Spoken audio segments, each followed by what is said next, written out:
दोस्तों, daily GK channel पर आपका स्वागत है। आज हम बात करेंगे उस पूरे वाकये की जिसकी वजह से पूर्वी पाकिस्तान मौजूदा पाकिस्तान के हाथों से फिसलकर एक स्वतंत्र देश बांग्लादेश बन गया। साथ ही हम जानेंगे कि मोहम्मद अली जिन्ना की वो कौन सी एक गलती थी जिसकी वजह से इस पूरे बवंडर की शुरुआत हुई। 14 अगस्त 1947 को विभाजन के बाद पाकिस्तान एक नए देश के तौर पर दुनिया के नक्शे पर उभरा। 1947 के समय का पाकिस्तान दो हिस्सों में बटा हुआ था।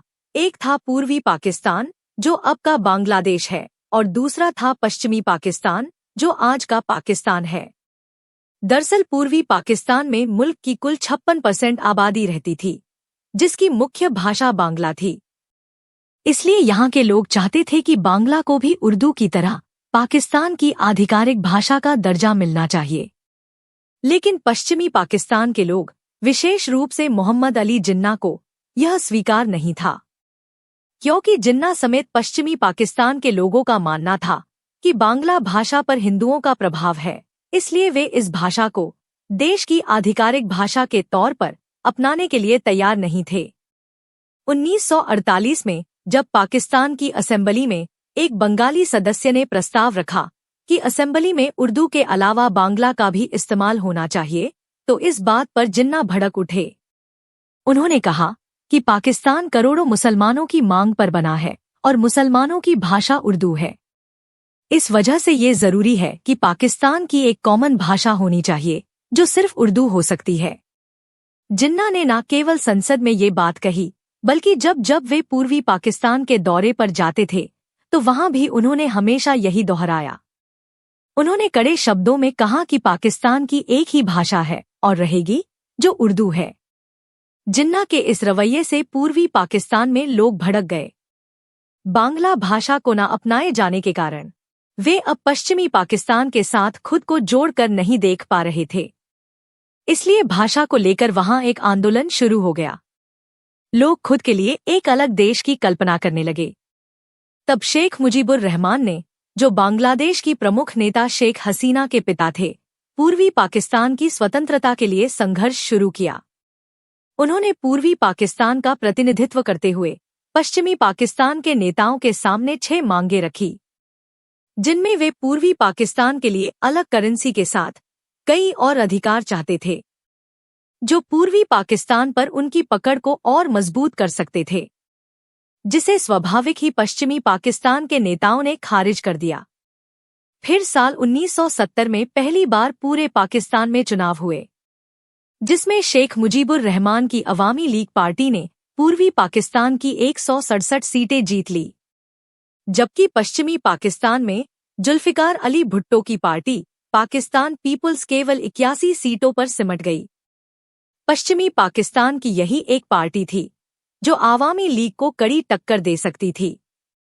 इस पूरे नतीजे में ध्यान देने वाली बात यह थी कि अवामी लीग पार्टी ने पश्चिमी पाकिस्तान में एक भी सीट नहीं जीती थी और भुट्टो की पाकिस्तान पीपुल्स पार्टी पूर्वी पाकिस्तान में एक भी सीट पाने में विफल रही।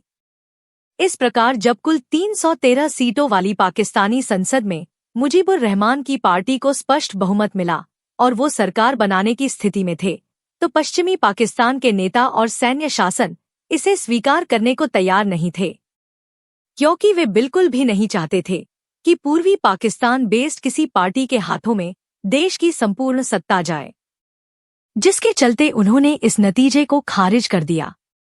यही से उस इतिहास की शुरुआत हुई जिसने पाकिस्तान के सीने में एक नासूर सदा के लिए छोड़ दिया। पश्चिमी पाकिस्तान के इस रुख की वजह से पूर्वी पाकिस्तान में विद्रोह शुरू हो गया। धीरे धीरे स्थिति गृहयुद्ध में बदल गई, जहां जनता स्वतंत्रता के लिए सड़कों पर उतर आई। स्वतंत्रता के लिए मुक्तिवाहिनी सेना बनाई गई, जिसमें सैनिकों के साथ आम लोग भी शामिल थे। इस विद्रोह को कुचलने के लिए पश्चिमी पाकिस्तान ने सेना का सहारा लिया। पाकिस्तानी सेना ने इस विद्रोह को दबाने के लिए एक अत्याचारी कड़ा रुख अपनाया। पाकिस्तानी सेना ने बड़े पैमाने पर उन लोगों की हत्या कर दी जो स्वतंत्र बांग्लादेश की मांग कर रहे थे। इस कारण असंख्य हत्या और रेप हुए। लोगों के चहेते नेता मुजीबुर रहमान को गिरफ्तार कर लिया गया। पाकिस्तानी सेना के बढ़ते अत्याचार से बचने के लिए बड़ी संख्या में अवामी लीग के सदस्य और आम लोग भागकर भारत आने लगे। लगभग साल भर में 1 करोड़ से भी ज्यादा लोग भागकर बंगाल में आ गए। शरणार्थियों की इस बाढ़ से भारत पर दबाव बढ़ने लगा, क्योंकि अचानक इतनी बड़ी आबादी का भरण पोषण आसान बात नहीं थी। भारत पर शरणार्थियों के बढ़ते दबाव और पूर्वी पाकिस्तान की जनता से हमदर्दी के कारण भारत की तत्कालीन प्रधानमंत्री इंदिरा गांधी ने इस मामले में सीधा हस्तक्षेप करने से पहले अमेरिका के तत्कालीन राष्ट्रपति रिचर्ड निक्सन से बातचीत की, मगर इस बातचीत का कोई परिणाम नहीं निकला, क्योंकि निक्सन चाहते थे कि पश्चिमी पाकिस्तान की सैन्य सरकार को 2 साल का समय दिया जाए, जबकि इंदिरा गांधी का कहना था कि स्थिति बहुत विस्फोटक है, इसलिए इसे तुरंत संभाला जाना जरूरी है। मगर फिर प्रधानमंत्री इंदिरा गांधी ने इन लोगों की मदद करने का फैसला किया, जिसके लिए भारत ने पूर्वी पाकिस्तान की सेना मुक्तिवाहिनी को ट्रेनिंग देनी शुरू की।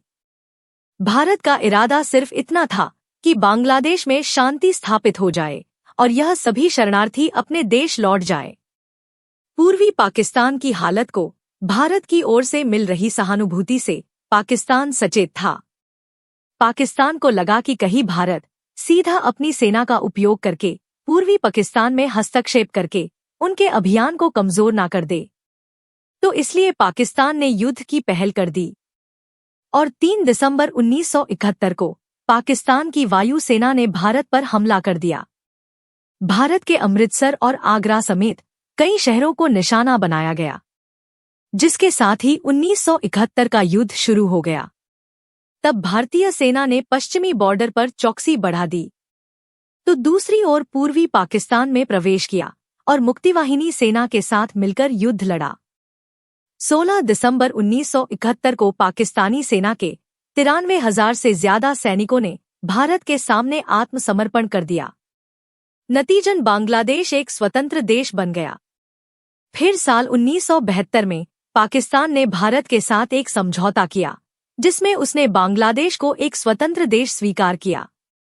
इस समझौते के बदले भारत ने पाकिस्तान के सभी सैनिकों को वापस लौटा दिया व साथ ही पश्चिमी पाकिस्तान के बॉर्डर पर घेरी हुई सारी जमीन भी वापस कर दी। तो दोस्तों, यह थी कहानी कि कैसे एक भाषा विवाद से शुरू हुआ संघर्ष बांग्लादेश की आजादी का कारण बना। दोस्तों, क्या आप मानते हैं कि अगर बांग्ला को आधिकारिक भाषा मान लिया गया होता तो पूर्वी पाकिस्तान कभी अलग नहीं होता? हमें नीचे कमेंट में जरूर बताएं। उम्मीद है आपको यह जानकारी पसंद आई होगी। अगर हाँ, तो वीडियो को लाइक और शेयर जरूर करें। हमारे चैनल को सब्सक्राइब करना न भूलें, ताकि आपको ऐसी ही जानकारियां आगे भी मिलती रहे। अब जल्द मिलते हैं एक और इंटरेस्टिंग और इन्फॉर्मेटिव वीडियो में। तब तक के लिए जय हिंद, जय भारत।